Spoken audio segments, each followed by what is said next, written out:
Şu yanan yere kadar bak şu pencereye kadar almamız lazım.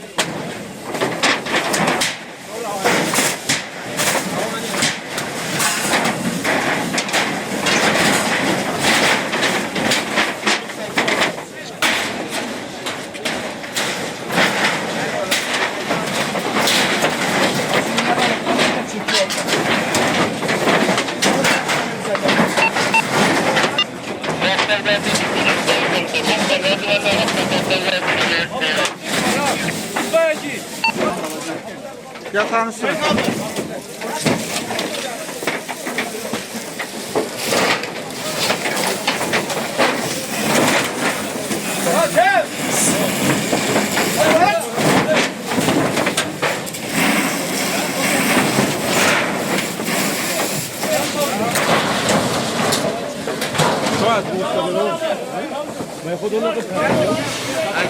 Ekmeğin ne?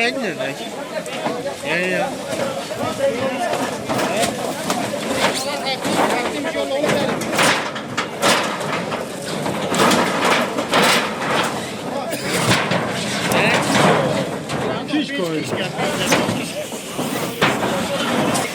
Buraya açın ki yardımcı olun ki rahat çalışsınlar.